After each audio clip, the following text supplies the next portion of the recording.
तो डॉक्टर बोल देगा बेड रेस्ट करो, बेड रेस्ट करो। इतना बेड रेस्ट करवाएगा कि बिना ऑपरेशन के कुछ नहीं होगा। बहुत बहुत धन्यवाद है। परम आदरणीय संचालन कार्य कर रहे बड़े भैया श्रीमान श्री मिथिलेश तिवारी जी के लिए जोरदार ताली बजाइए। भगवान के इस केवट चरित्र पर आपका आशीर्वाद प्राप्त हुआ है। बोलिए भक्तवत्सल भगवान की। तो पानी कठौता भर लिया, कठवत में पानी लाया, चरण धोया और भगवान श्री राम को इस पार से उस पार कर दिया। छोड़ने के बाद आज भगवान देखने लगे अपनी धर्म पत्नी की तरफ कि कुछ उतराई में दे दूं, लेकिन केवट ने कहा प्रभु आप फिरती बार जब आप आएंगे तब मैं आपसे उतराई ले लूंगा, प्रभु जाइए। बड़ी सुंदर चर्चा चल रही थी। अब आगे भगवान बढ़े। केवट भैया और उनके साथ मित्र बन गए थे निषाद राजगुरु। आज दोनों उनके साथ भगवान के साथ पहुंच गए जहां अभी हमारे परम आदरणीय सम्मानीय श्रेष्ठ लोग स्नान करने के लिए गए थे। कहा? अरे भरद्वाज ऋषि बसहि प्रयागा, भरद्वाज ऋषि बसहि प्रयागा, भरद्वाज ऋषि बसहि प्रयागा, भरद्वाज ऋषि बसहि प्रयागा, भरद्वाज प्रयागा। बोलिए भक्तवत्सल भगवान की जय। भरद्वाज के आश्रम में भगवान पहुंचे। केवट एवं निषाद राज सहित श्री भगवती लक्ष्मी के रूप में सीता विराजमान है और भरद्वाज ऋषि के आश्रम में लखन भैया। सब कुर्सी सबके लिए लगी थी। मैंने चर्चा किया था। आज भगवान के सामने स्वयं भरद्वाज ऋषि के बैठने के बाद श्री राम बैठे, जानकी जी बैठी, लखन जी खड़े थे, उनके मित्र स्वयं केवट जी और निषाद राजगुरु खड़े थे। भगवान ने कहा बैठ जाओ मित्र। केवट ने कहा प्रभु हम लोग तो छोटी बिरादरी के हैं, आपके सामने कैसे बैठेंगे। भगवान ने कहा केवट भैया अगर भाई मित्र कहते हो ना तो भाई से भी बड़ा अधिकार मित्र का होता है। आप समान आसन पर बैठ जाओ, क्योंकि मित्र वही होता है जो समान हो, एक बराबर हो। आपको मैंने मित्र बनाया। तब दोनों लोग बैठे कुर्सी पर और धीरे धीरे भरद्वाज ऋषि ने आगे का दृष्टि वृत्तांत बताया और उसके बाद धीरे धीरे वहां से प्रणाम करने के बाद भगवान निकले। प्रयागराज में दिव्य स्नान किया है भगवान ने और स्नान करने के बाद सूर्य नारायण को जल प्रदान किया। उसके बाद भगवान आगे बढ़े और धीरे धीरे कथा आगे बढ़ने लगी। अनसुईया के पद गई सीता, अनसुईया के पद गई सीता, अनसुईया के पद गई सीता, अनसुईया के पद गई सीता। श्री राम जय राम जय जय राम, श्री राम जय राम जय जय राम, श्री राम जय राम जय जय राम, श्री राम जय राम जय जय राम, जय राम जय जय राम। आज अनसुईया जी के आश्रम में भगवती सीताराम सहित लक्ष्मण भैया गए। इधर गुरु महात्मन से आशीर्वाद लेने के लिए राम जी लखन जी चले गए। सीता मैया ने अनसुईया माँ को प्रणाम किया। अनसुईया मैया ने बहुत ही सुंदर शिक्षा उपदेश दिया। अनसुईया जी ने नारी के 9 प्रकार के रूपों को बतलाया कि इस समाज में 9 प्रकार की नारियां होती हैं, जिसमें 3 प्रकार की नारियों का वर्णन बहुत बढ़िया है। मैं 3 प्रकार की नारियों का वर्णन बताऊंगा, 4थे नंबर का बता दूंगा तो कल से कोई भी नारी कथा सुनने नहीं आएगी। पहली नारी वो है एक ही धर्म एक व्रत नेमा, एक ही धर्म एक व्रत नेमा, एक ही धर्म एक व्रत नेमा। काय वचन मन पति पद प्रेमा, काय वचन मन पति पद प्रेमा, काय वचन मन पति पद प्रेमा। जो अपने पति में ही भगवान को देखे, अपने पति को ही स्वामी माने, अपने पति में ही देखे। ओम जय जगदीश हरे, स्वामी जय जगदीश हरे, भक्त जनों के संग के भक्त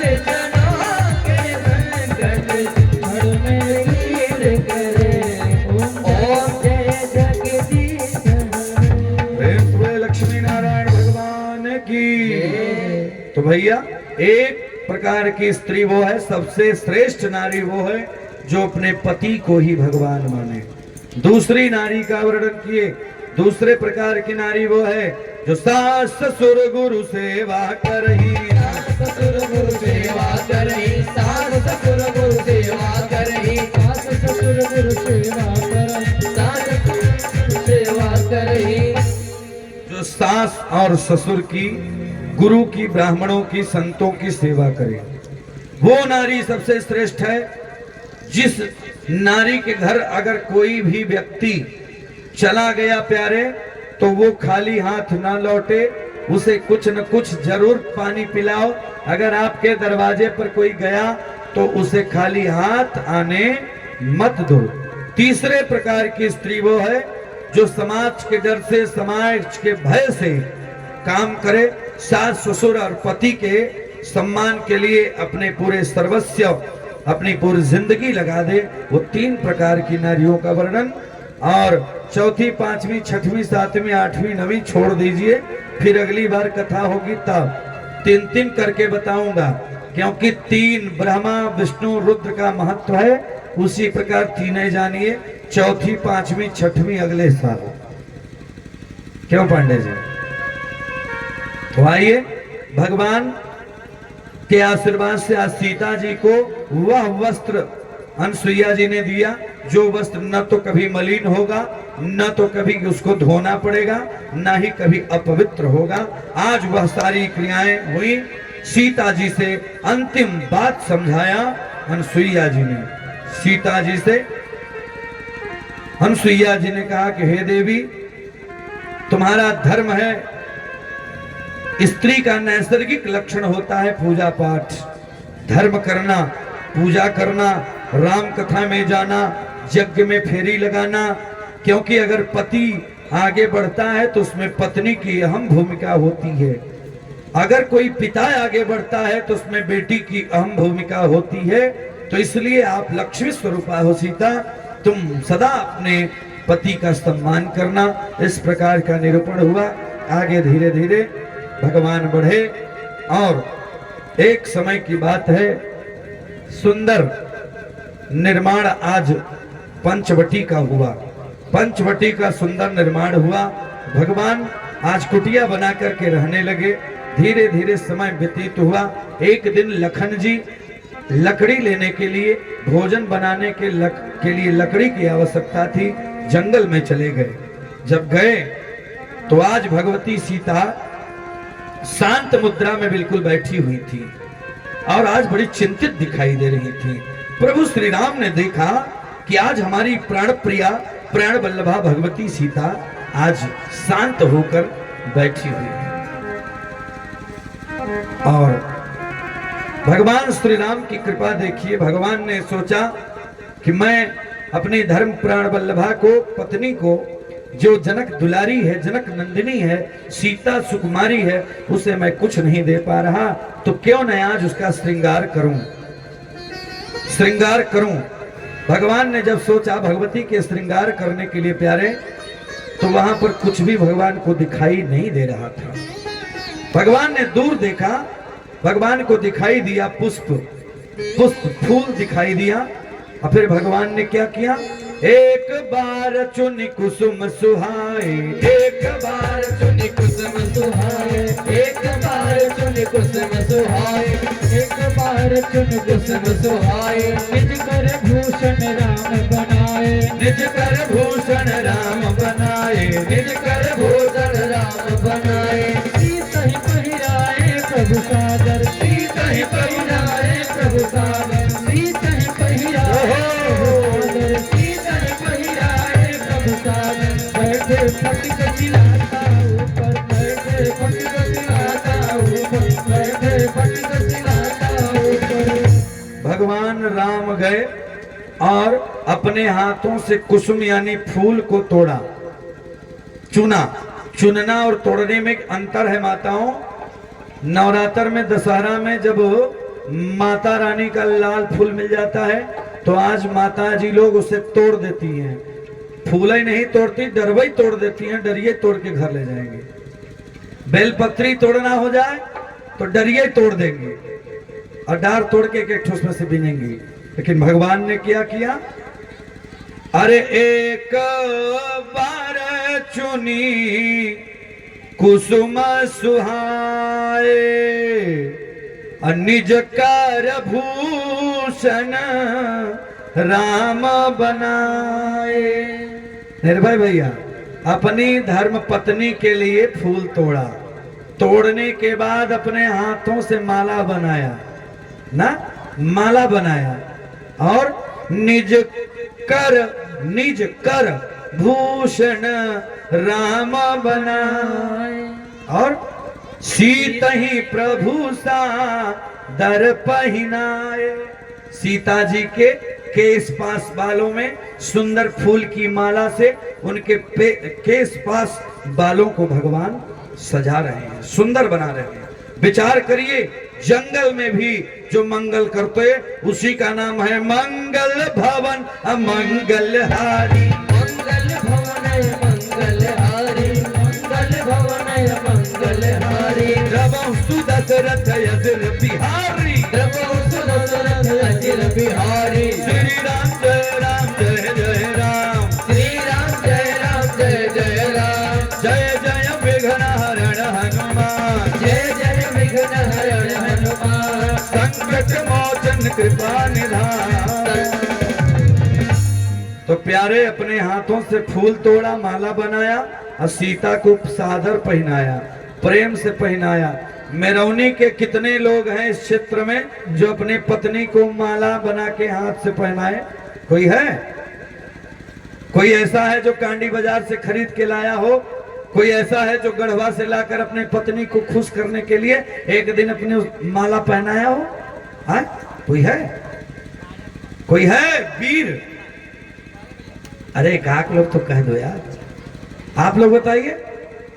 भैया आनंद जी, आनंद नाम है ना आपका, बहुत सुंदर आपका चित्र चरित्र है। कल मैं आपके यहाँ गया, इतना सुंदर बढ़िया गुड़ और उसमें घी 200 ग्राम और इतना बढ़िया मैंने लिया महाराज। कोई असर नहीं पड़ता है यहाँ बोलने में, क्योंकि खाने के लिए बढ़िया मिलता है। और कहीं पंडित जी लोग को खाने के लिए मिलता रहे तो बाभन पेटे और लाला क्यों पांडे भैया। आज मैं गया, अभी जब व्यास जी यहाँ बैठी थी तो मैं गया कि देखूं कि हमारे पंडित जी लोग कर क्या रहे हैं।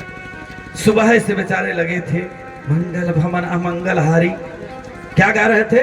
मंगल भवन अमंगल हारी, द्रव सुदशरथ अजिर बिहारी। मंगल भवन अमंगल हारी, मंगल भवन अमंगल हारी, कब मिली पूरी तरकारी।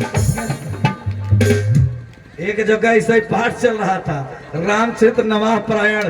एक पंडित जी को नींद आ गई, व्यास जी को थोड़ा सा गा रहे थे, अरे मंगल भवन अमंगल हारी, मंगल भवन मंगल हारी, मंगल भवन अमंगल हारी, मंगल भवन मंगल हारी। कब मिली पूरी तरकारी, कब मिली पूरी तरकारी। तो भैया जब मैं यहाँ से गया विश्वकर्मा जी अभी 4 बजे, मैं देखा कि जैसे भतवानी का भात खा के सत्य बोलूंगा, जो बोलूंगा वो सत्य बोलूंगा। मैंने देखा कि ये 13, 14, 15 ब्राह्मण जो भी हैं आचार्य जी लोग, सब लोग एकदम एक लाइन से अखंड भोजन चपंत निद्रा। महाराज मेरे जाते ही जितने छोटे छोटे थे सब उठ गए, और उठने के बाद हमने देखा राजकुमार भैया को, अब बेचारे उठने का प्रयास किए, 1 बार 2 बार 3 हमने कहा अरे आप बड़े भाई हैं, सोइए। मतलब कहने का इतना बढ़िया भोजन मिल रहा है, अशोक भैया इतना अच्छा बनाते हैं, आपके गांव से इतना बढ़िया व्यवस्था है कि ब्राह्मण खा के प्रसन्न है। महाराज जहां ब्राह्मण खा के प्रसन्न हो जाए समझो वो यज्ञ परिपूर्ण हो चुकी है, आशीर्वाद मिल चुका है। क्योंकि भगवान का नाम इतना प्यारा है कि भगवान का नाम ले लेने पर मंगल हो जाता है। क्योंकि संतन के संग लागी रे हो तेरी अच्छी बनेगी, संतन के संग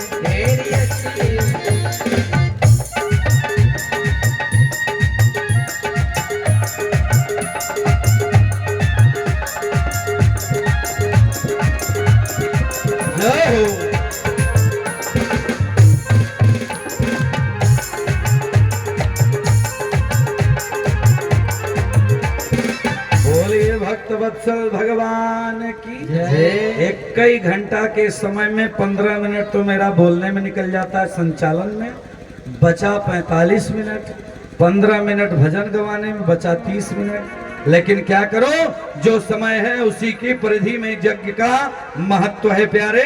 आइए, हमको लगता है 15 मिनट और समय मेरा अभी बाकी रह गया है। बोलिए भक्त वत्सल भगवान की जय। अच्छा 15 मिनट तो चलेगा ना? 15 मिनट और क्या आरती कराऊं?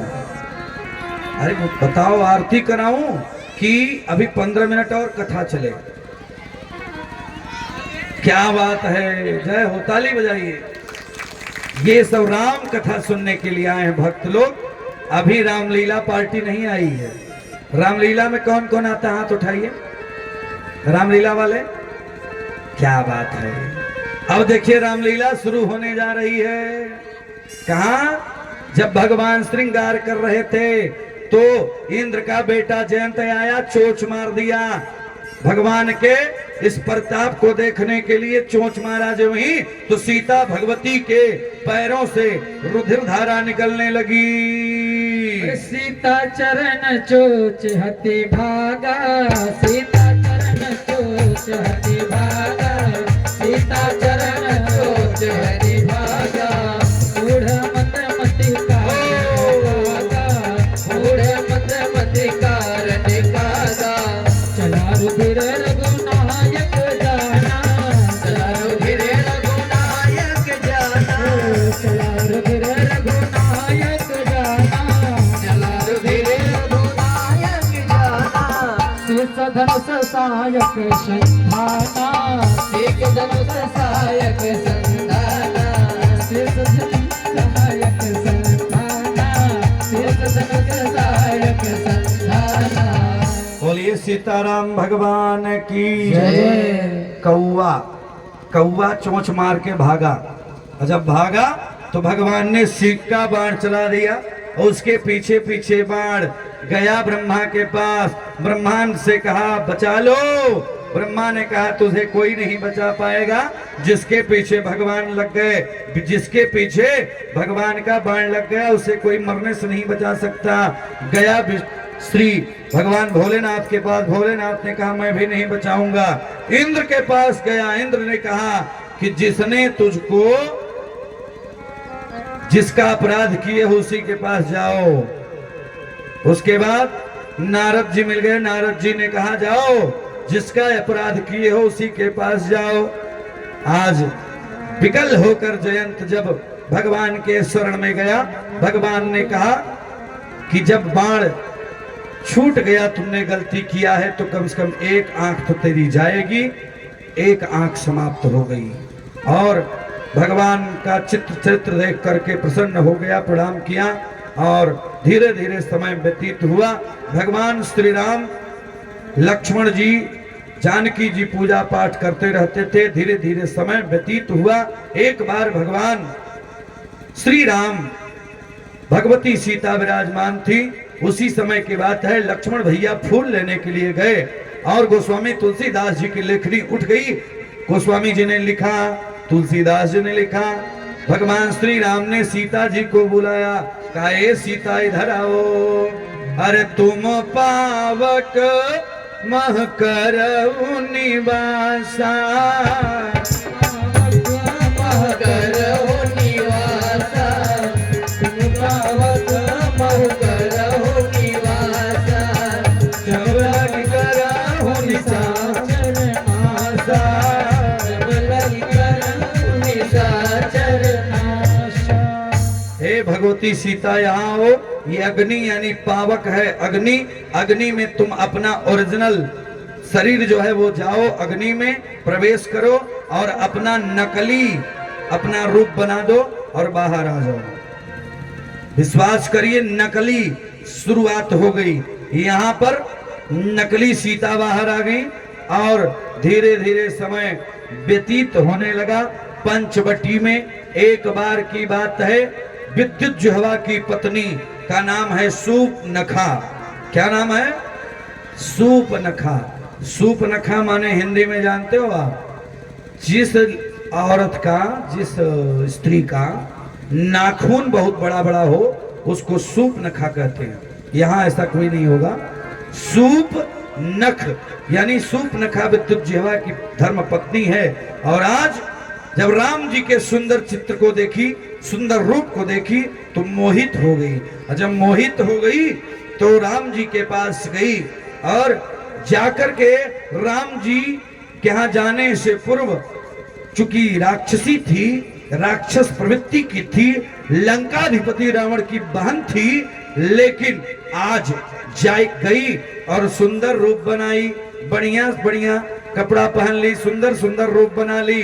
और सुंदर रूप बनाने के बाद गई और जाकर के राम जी से कही, भारत के लाल से कही, राम जी से बोली कि तो सम पुरुष नमो सम नारी, नमो सम नारी, तो सम पुरुष नमो सम नारी। तो सम पुरुष नमो ताली बजाइए। तो सम पुरुष नमो सम नारी। यह संजोग विधि रचा विचारी, यह संजोग विधि रचा विचारी, यह संजोग विधि रचा विचारी।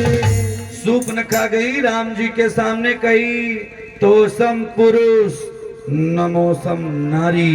हमने आज तक तुम्हारे जैसा सुंदर रूप वाला पुरुष नहीं देखा था। राम जी समझ गए कि नकली है, क्योंकि अब सब पाठ नकली होगा रामलीला में ना। राम जी समझ गए। सूप नखा ने कहा कि तो सम पुरुष नमो सम नारी। धीरज भैया, नीतीश भैया, पुरुष की शादी होती है कि बालक की शादी होती है? नारी की शादी होती है कि कन्या की शादी होती है? बोलिए। कन्या की शादी होती है और उधर बालक की शादी होती है। इसीलिए कहा गया कि ब्याह की चाह बसे मन में। बड़े बुजुर्ग कहते थे कि ब्याह की चाह बसे मन में, तो 18 से 20 के 25 में की जाए। 30 भये तो खीस भये, 30 के बाद तो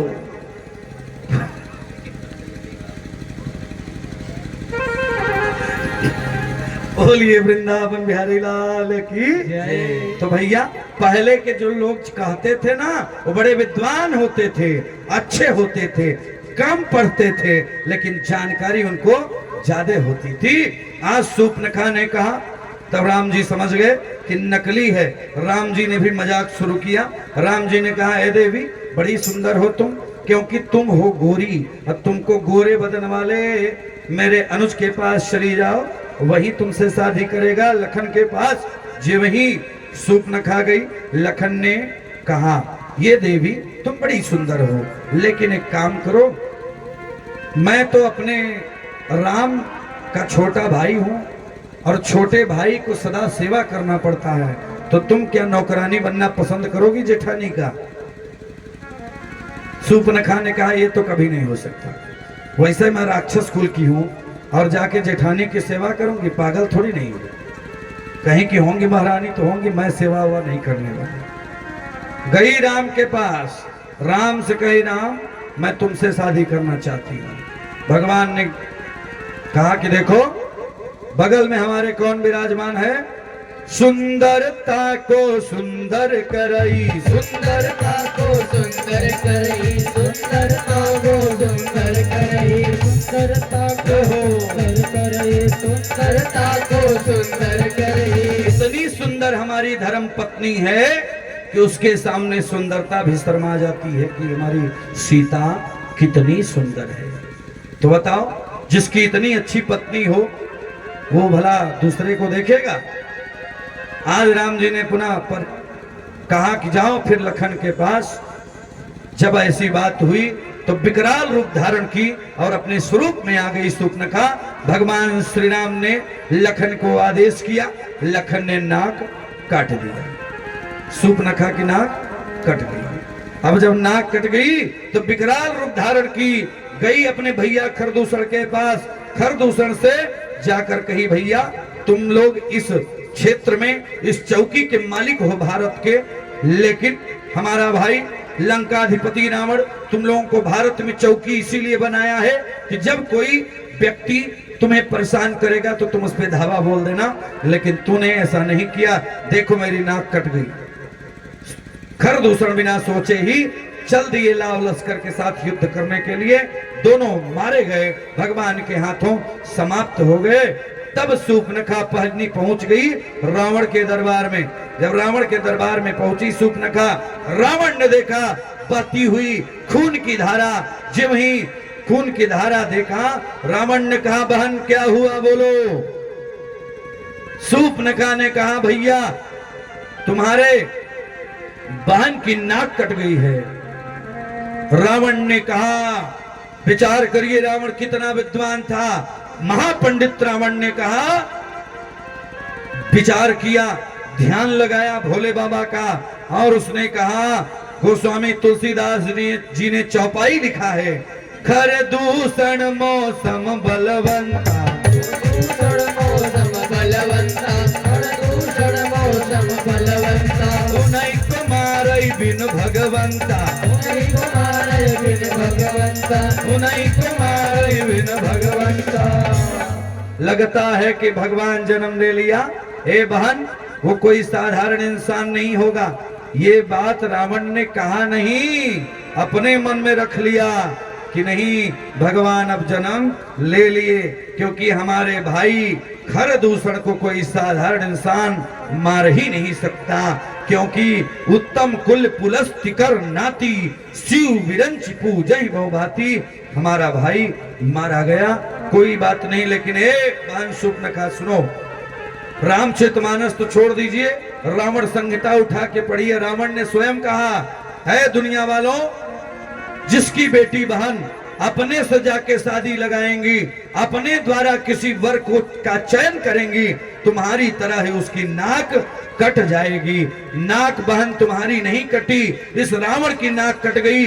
जिस रावण के सामने 10 दिक्पाल कांपते हैं, वायु अर्थात पवन देव झाड़ू पोछा लगाते हैं, साधारण पंडितों का वेद पाठ समझ में नहीं आता, ब्रह्मा जिसके दरवाजे पर वेदध्वनि करते हैं, आज उस रावण को तूने गिरा दिया। बहन तुम कहती तो जिसको कहती नर वानर मनुष्य देवता राक्षस यक्ष गंधर्व तुम्हारे सामने चरणों में लाके खड़ा कर देता और तुमसे शादी करवा देता बहन। लेकिन तूने तो लंकाधिपति उत्तम कुल पुलस्त करनाती ऐसे परिवार में होकर के भी तुम आज हमारी नाक कटवा दी बहन।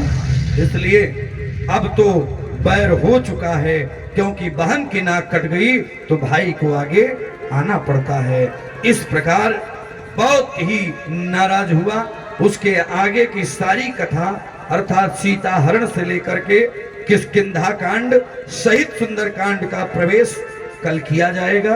कल हनुमान जी महाराज पहली बार राम और हनुमान का मिलन होगा। कल श्री प्रभु राम और हनुमान एक दूसरे से मिलेंगे। कथा में हम और आप जैसे मिल रहे हैं, दूर दराज से आए हुए लोगों को धन्यवाद करता हूं। अंतिम बात बताऊं, जीवन में पहली बार राम कथा में जब प्रभु हनुमान राम से मिले तो किसके भेष में मिले, किसके भेष में मिले, कैसे मिले, ये सारी चर्चा कल होगी। माताओं से, बहनों से, भाइयों से, विशेषकर अपने बहन बेटियों से, क्योंकि यहाँ सबसे ज्यादा कथा सुनने हमारी मातृ शक्तियां आ रही हैं, बहनें आ रही हैं, और गांव के लोग ताश खेलने में मस्त हैं। खेलो, जीवन भर खेलो, लेकिन विचार करना आपके ताश खेलने से आपका परिवार बिगड़ जाएगा, लेकिन राम कथा सुनने से आपका परिवार सुधर जाएगा। प्यारे, हमारी दादी जी गाती थी, बड़ा प्यारा भजन था।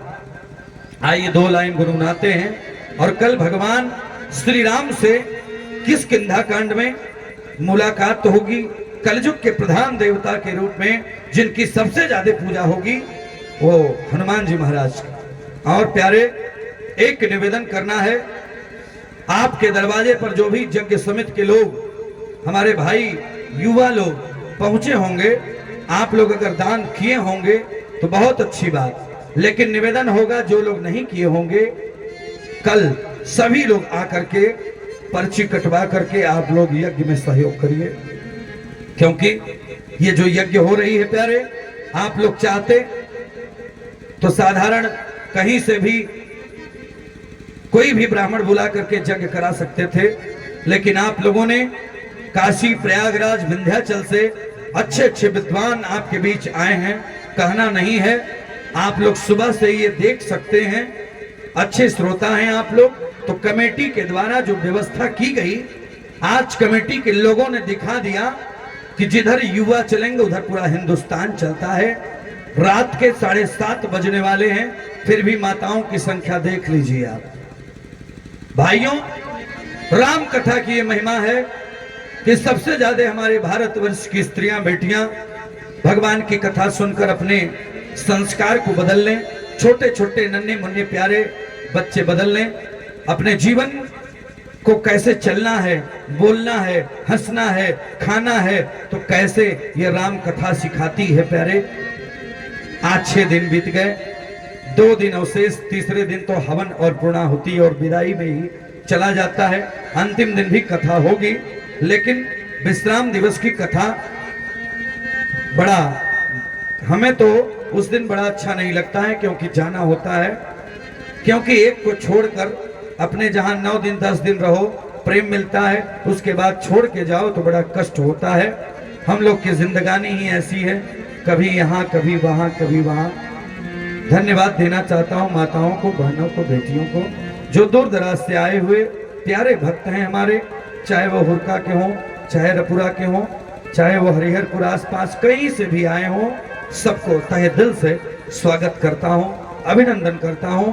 एक बात आप लोग को बता दूं, ये जो हनुमान जी का मंदिर बन रहा है, सुंदर निर्माणाधीन मंदिर है प्यारे। राम जी ने कहा इस कलयुग में जितना राम का मंदिर नहीं बनेगा, उससे कहीं ज्यादा हनुमान का मंदिर बनेगा। आज भगवती सतवहिनी के धाम में यही कथा 2 दिन से मैं कर रहा हूं।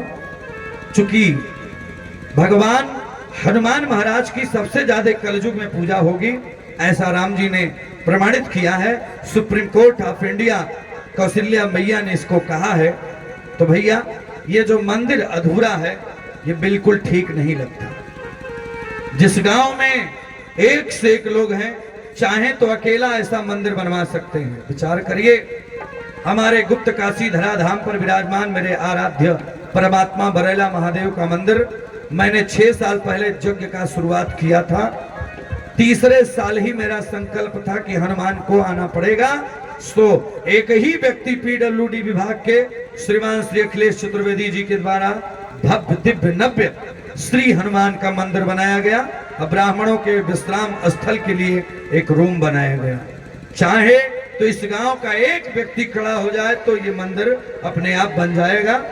जैसा कि हमारे यज्ञकर्ता के रूप में विराजमान श्रीमान श्री गोविंदाचार्य जी कह रहे थे कि बड़ा सुंदर आयोजन होगा माताओं बहनों, तो इसको चाहे जैसे लग करके आप लोग पूरा कराइए। और जब आप लोग चाह दोगी ना, तो हिम्मत है क्या, जब स्त्री चाह दे दान करने के लिए तो कोई पति नहीं रोक सकता। समझिएगा बात मैं क्या कहना चाहता हूं।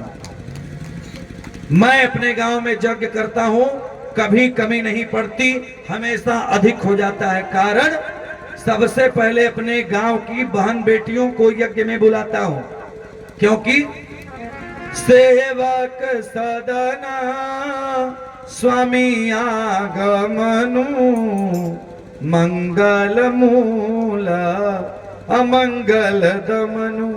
जब आपके घर बेटी दामाद नात रिश्तेदार कुल पुरोहित गुरु पुरोहित आचार्य ब्राह्मण आते हैं भैया, तो सब शुद्ध होता है, पवित्र होता है, घर की ग्रह बाधा दूर हो जाती है।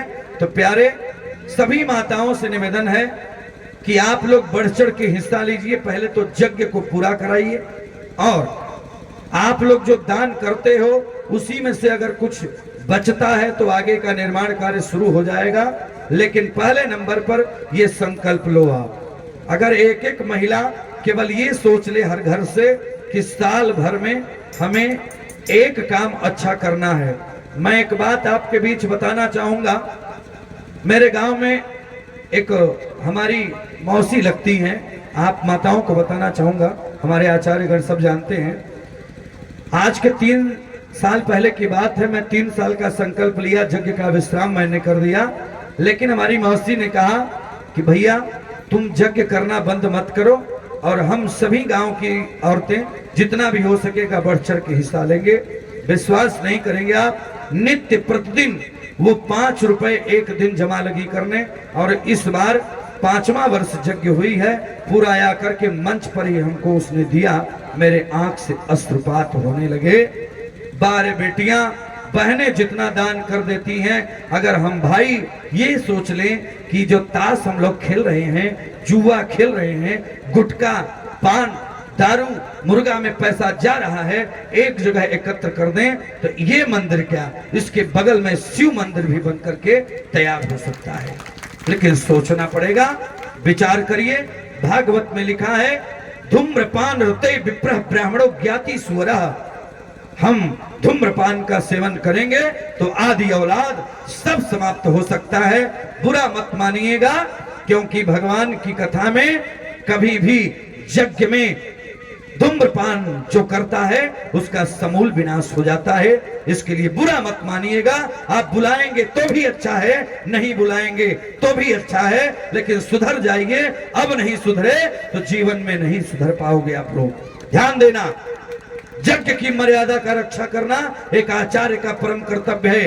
राम उठे और राम ने यज्ञ की मर्यादा का पालन किया। जाके रावण दुराचारी पापाचारी आकर के हमारे भारत के अयोध्या धाम के पवित्र भूमि पर अपनी चौकी बना के बैठा था। राम जी ने सबसे पहले उसकी चौकी को समाप्त किया। दूसरे नंबर पर आप पंचवटी में आज सूर्पनखा के भाई के रूप में जो मारे गए खरदूषण, उनकी चौकी को समाप्त किया। राम गजब के प्रेरणादायक है भैया, राम के चरित्रों को सुन लोगे तो कल्याण हो जाएगा। तीसरी चौकी कल टूटेगी, कहां पर? मित्र था कौन? बाली, रावण का। रावण कितना दिमागदार था, कितना विद्वान था, भारत में अपनी चौकी बना करके बैठता था। पहले तो विश्वामित्र जी उसको समाप्त कराए राम लक्ष्मण के द्वारा, खरदूषण के का भी समापन हुआ। तीसरी चौकी कल टूटेगी। रावण जो अत्याचारी पापाचारी था, बाली को अपना मित्र बना लिया था और आज बाली के रूप में चौकी लगी थी। इसलिए निवेदन करना चाहता हूं, कल फिर मिलेंगे हम लोग, लेकिन एक प्रश्न के साथ। पहली बार हनुमान ने रूप बनाया तो किसका रूप बनाया, यही उत्तर चाहिए। किसी को पता हो तो बताइए। ब्राह्मण का रूप बनाया। अरे महाराज, दुनिया में सबसे बढ़िया अगर कोई रूप है तो ब्राह्मण का रूप मैं नहीं कहता, हनुमान जी कहते हैं। क्या कि विप्र प्रसादा धरणी धरो हम, विप्र प्रसादा कमला भरोहा, विप्र प्रसादा धरणी धरोहा, विप्र प्रसादा कमला भरोहा। बोले भक्त वत्सल भगवान की जय जय। तो इसलिए भैया कल इसकी सारी व्याख्या मंच से होगी। कल सीता हरण से लेकर राम मिलन तक की क्रिया, वह आगे की क्रिया मंच के माध्यम से राम कथा में आप लोग सुनेंगे।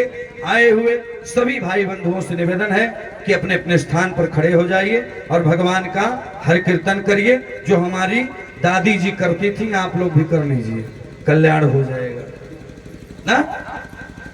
अरे चल हनुमान के नगरिया, सब कटी जाई परेशानिया। हनुमान के नगरिया, सब कट जाई परेशानिया। हनुमान के नगरिया, सब कट जाई परेशानिया। अरे भैया, सुखवा में रोवाना, सुखवा में हंसना, हवा में रोवाना, सुखवा में हंसना, हवा में रोवाना, सुखवा में हंसना, हवा में रोवाना, सुखवा में हंसना। छूट जाए परेशानी